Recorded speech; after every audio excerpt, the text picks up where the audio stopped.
In this video we're going to look at how I would develop the medium canter from the beginning, how I would teach a young horse or even a slightly older horse to start to learn to open the stride.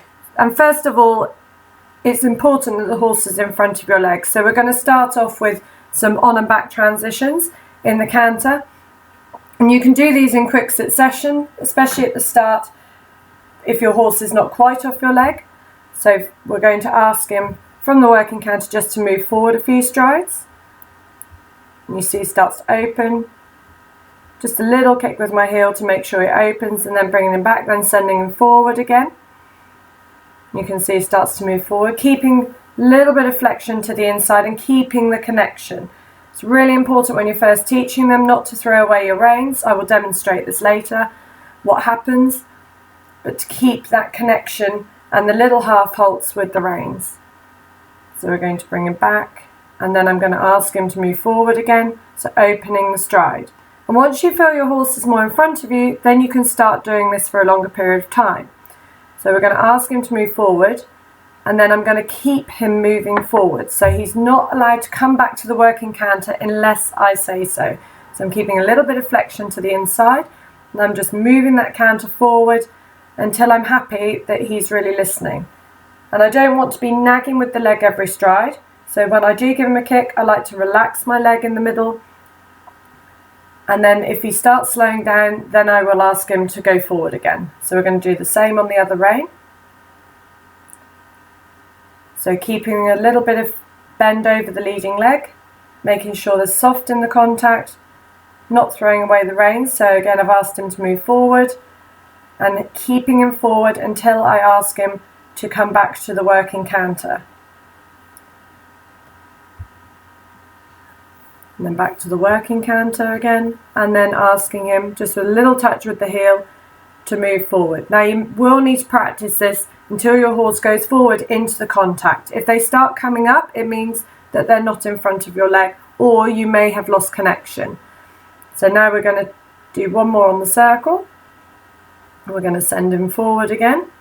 So I've just collected him back a little bit more, and then I've pushed him forward, and you can see he's starting to really open the stride and be more over the back. So we're going to take this down the long side. Now when you're going large, down the long side and medium, the best way to keep the connection is to just keep a little bit of flexion to the inside. So just a small bit of bend through the inside rein, and then asking them to move forward, and then bringing them back into the working canter. And then on this long side, I'm actually going to push the hand forward and release the reins and show you what happens. And you can see immediately his head's come up and he's almost looking a little bit hollow, and the stride isn't as over the back and hasn't lengthened as much as I'd like it to. So keeping the flexion to the inside, keeping that connection. This time I'm going to do this, and you can see the difference in the towards the medium work.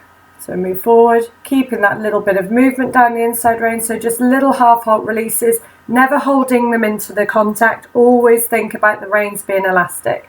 Because he did it correctly, he gets a pat. So we're going to do the same on the other rein, changing the rein through trot. I like to vary my transitions on my horses so it keeps them thinking. And then taking a little bit of flexion to the inside, I'm going to ask him to move forward without spooking. Moved off the wall a little bit there. And then again, pushing him forward.